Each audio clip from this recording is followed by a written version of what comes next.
Welcome back to happy Kannada vlogs. So ಇವತ್ತು ನಾವೊಂದು special ಆಗಿ ಕುಕಿಂಗ್ ವ್ಲಾಗ್ ಜೊತೆ ನಿಮ್ ಜೊತೆ ಇದ್ದೀವಿ.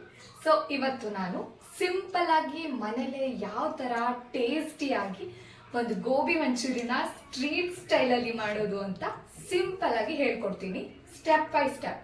ಖಂಡಿತವಾಗ್ಲೂ ವಿಡಿಯೋನ ಕಂಪ್ಲೀಟ್ ಆಗಿ ನೋಡಿ, ಯಾವುದೇ ಕಾರಣಕ್ಕೂ ವಿಡಿಯೋನ ಸ್ಕಿಪ್ ಮಾಡ್ಬೇಡಿ.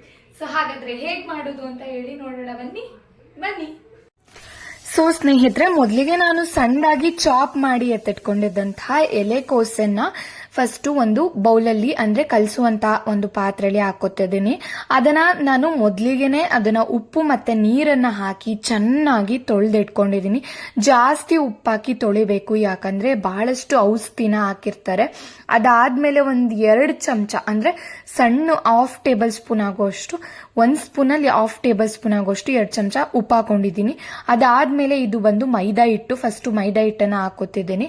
ಅದಾದ್ಮೇಲೆ ನಾನು ಮೈದಾ ಹಿಟ್ಟು ನಂತರ ಅಕ್ಕಿ ಹಿಟ್ಟನ್ನ ಹಾಕೊಂಡಿದ್ದೀನಿ. ಅಕ್ಕಿ ಹಿಟ್ಟು ಆದ ನಂತರ ನಾನು ಇನ್ನೇನು ಹಾಕೊಂಡಿದ್ದೀನಿ ಅಂದ್ರೆ ಕಾರ್ನ್ಫ್ಲೋರ್, 3 ಹಿಟ್ಟು ಜೊತೆಗೆ ಒಂದು ಸ್ವಲ್ಪ ಉಪ್ಪನ್ನ ಮಾತ್ರ ನಾನು ಸೇರಿಸ್ಕೊಂಡಿರೋದು. ಇಲ್ಲಿ ಯಾವುದೇ ರೀತಿಯಾದಂತಹ ಫುಡ್ ಕಲರ್ ಆಗಲಿ ಯಾವುದನ್ನು ಕೂಡ ಆಡ್ ಮಾಡ್ತಿಲ್ಲ. ಆದ್ರೆ ಕೊನೆಗೆ ನೀವೇ ನೋಡ್ಬೋದು ರಿವ್ಯೂ, ನಿಜವಾಗ್ಲೂ ಅದು ಎಷ್ಟು ಚೆನ್ನಾಗಿ ಬಂದಿತ್ತಂದ್ರೆ ಟೇಸ್ಟ್ ವೈಸ್ ಕೂಡ ಒಂಚೂರು ಉಪ್ಪು ಅಂತ ಅನ್ನೋದು ಬಿಟ್ರೆ, ಸ್ವಲ್ಪ ರುಚಿ ಮುಂದೆ ಆಗಿತ್ತು ಅನ್ನೋದು ಬಿಟ್ರೆ, ಟೇಸ್ಟ್ ವೈಸ್ ನೀವೇನು ಹೊರ್ಗಡೆ ತಿಂತೀರಾ ಔಟ್ಸೈಡ್ ಗೋಬಿ ಮಂಚೂರಿ ಎಲ್ಲ ಹಂಗೇನೆ ಇತ್ತು. ಅದಾದ್ಮೇಲೆ ಸ್ವಲ್ಪ ನೀರು ಹಾಕಿ ಹೇಗೆ ಕಲ್ಸ್ಕೋಬೇಕು ಅಂತಂದ್ರೆ, ಗೋಬಿ ಕೈಗೆ ತೀರಾ ಅಂಟಕ್ಕೆ ಹೋಗ್ಬಾರ್ದು, ಮತ್ತೆ ತೀರಾ ತೆಳ್ಳಗೂ ಕಲ್ಸ್ಕೋಬೇಡಿ, ತೀರಾ ಗಟ್ಟಿಗೂ ಕಲ್ಸ್ಕೋಬೇಡ್ರಿ.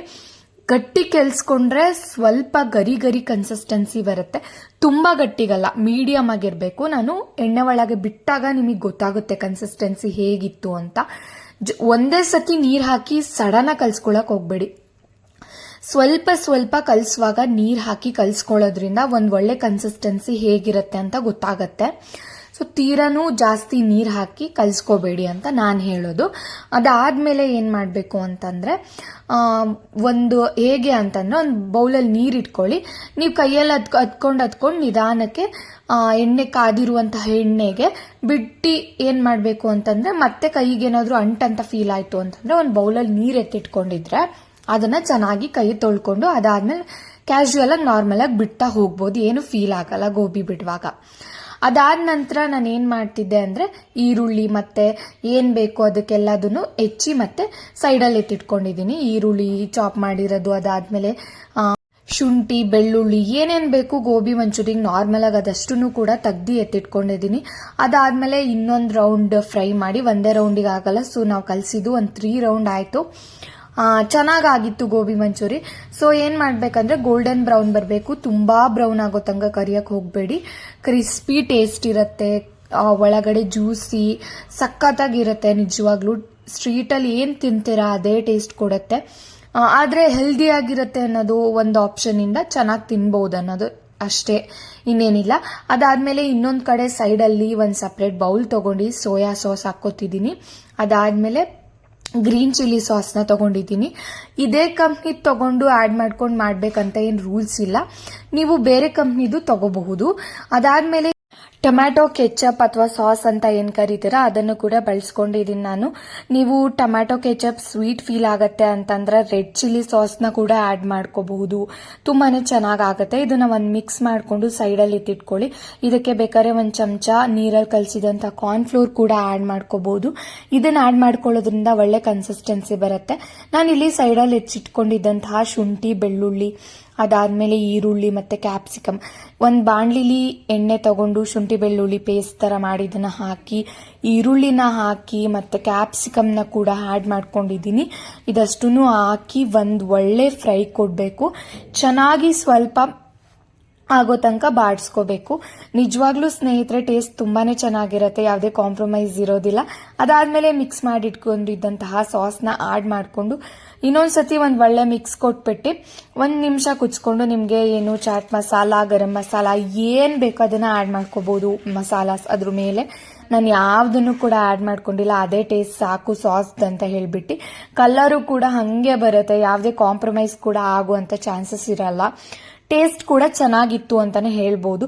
ಹೊರ್ಗಡೆ ಹೇಗಿರುತ್ತೋ ಏನೋ ಅದು ಗೊತ್ತಿಲ್ಲ ಅಲ್ವಾ, ಮನೇಲೆ ಒಂದು ರೇಂಜಿಗೆ ಟೇಸ್ಟ್ ಇತ್ತು ಅಂತಂದ್ರೆ ನಮಗೂ ಸಮಾಧಾನ ಆಗುತ್ತೆ. ಫ್ಯಾಮಿಲಿ ಅವರು ಕೂಡ ಕೂತ್ಕೊಂಡು ಎಲ್ಲ ಒಟ್ಟಿಗೆ ತಿನ್ಬೋದು, ಒಂದು ಒಳ್ಳೆ ಟೈಮ್ ಸ್ಪೆಂಡ್ ಮಾಡ್ದಂಗೂ ಫೀಲ್ ಆಗುತ್ತೆ ಸ್ನೇಹಿತರೆ.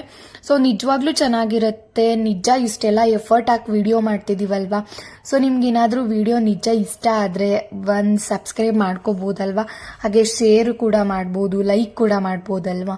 ಸೊ ಅದಾದಮೇಲೆ ಎಲ್ಲದನ್ನು ಕೂಡ ಪ್ರಿಪೇರ್ ಮಾಡಾದ ನೆಕ್ಸ್ಟು ಸರ್ವ್ ಮಾಡ್ತಿದ್ದೀವಿ.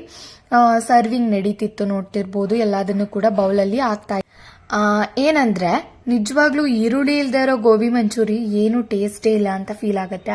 ಅದಕ್ಕೋಸ್ಕರ ನಾನು ಹಸಿ ಈರುಳ್ಳಿನೂ ಕೂಡ ಚಾಪರಲ್ಲಿ ಚಿಕ್ಕ ಚಿಕ್ಕದಾಗಿ ಹೆಚ್ಚಿ ಇಟ್ಕೊಂಡಿದ್ದೆ. ಮೇಲೆ ಉದುರಿಸ್ಕೊಂಡು ತಿಂದರೆ ಅದ್ರ ಮಜಾನೇ ಬೇರೆ ಇರುತ್ತೆ, ನೆಕ್ಸ್ಟ್ ಲೆವೆಲ್ ಫೀಲೇ ಕೊಡುತ್ತೆ. ಯಾವ ಚಾಟ್ಸಿಗಾದರೂ ಕೂಡ ಹಸಿ ಈರುಳ್ಳಿ ಇದ್ರೇನೆ ಚಂದ, ಸಕ್ಕತ್ತಾಗಿರತ್ತೆ ಟೇಸ್ಟ್ ಮಾತ್ರ. ಸೊ ಹಾಗಾಗಿ ಎಲ್ಲದನ್ನು ಕೂಡ ಬೌಲ್ಗೆ ಸರ್ವ್ ಮಾಡಿದೆ. ನಮ್ಮ ಮನೇಲಿ ಎಷ್ಟು ಜನ ಇದ್ದೀವಿ ಎಲ್ರಿಗೂ ಕೂಡ. ಅದ್ರ ಜೊತೆ ಟೀನೂ ಇದ್ರೆ ಚೆನ್ನಾಗಿರತ್ತೆ ಅಂತ ಆ್ಯಕ್ಚುಲಿ ಟೀನೂ ಕೂಡ ಮಾಡ್ಕೊಂಡಿದ್ವಿ, ಆದರೆ ಟೀದ್ ವಿಡಿಯೋ ಅಪ್ಲೋಡ್ ಮಾಡೋಕ್ಕಾಗಲಿಲ್ಲ. ಅದಾದಮೇಲೆ ಈರುಳ್ಳಿನ ಎಲ್ಲ ನೀಟಾಗಿ ಒಂದು ಬೌಲ್ ಮೇಲೆ ಹಾಗೆ ಸ್ಪ್ರಿಂಕಲ್ ಮಾಡಿಬಿಟ್ಟು ತಿಂತಾ ಇದ್ರೆ ನೆಕ್ಸ್ಟ್ ಲೆವೆಲ್ ಇರುತ್ತೆ. ನಿಜವಾಗ್ಲೂ ಸಕ್ಕತ್ತಾಗಿರುತ್ತೆ. ಬೇಕಾದರೆ ಸೈಡಲ್ಲಿ ಕೆಚಪ್ಪು, ಟೊಮ್ಯಾಟೊ ಸಾಸ್ ಏನು ಬೇಕಾದರೂ ನಿಮ್ಗೆ ಯಾವ ಸಾಸ್ ಬೇಕು ಅದನ್ನು ನಂಚ್ಕೊಂಡು ತಿನ್ಬೋದು. ಖಾರ ತಿನ್ನೋರು ನೀವು ಗ್ರೀನ್ ಚಿಲ್ಲಿ ಸಾಸ್ನ ಕೂಡ ಆ್ಯಡ್ ಮಾಡ್ಕೋಬೋದು, ಅದು ಬೇರೆ ಆಪ್ಷನ್. ಸೊ ಅದಾದಮೇಲೆ ನಮ್ಮ ತಮ್ಮ ಬಂದ್ಬಿಟ್ಟು ಎಲ್ರಿಗೂ ಮನೆಯಲ್ಲಿ ಸರ್ವ್ ಮಾಡ್ದ.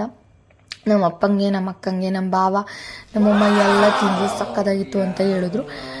ಸೊ ವಿಡಿಯೋ ಇಷ್ಟ ಆಗಿದ್ರೆ ಪ್ಲೀಸ್ ಒಂದು ಸಬ್ಸ್ಕ್ರೈಬ್ ಮಾಡ್ಕೊಳ್ಳಿ. Thank you.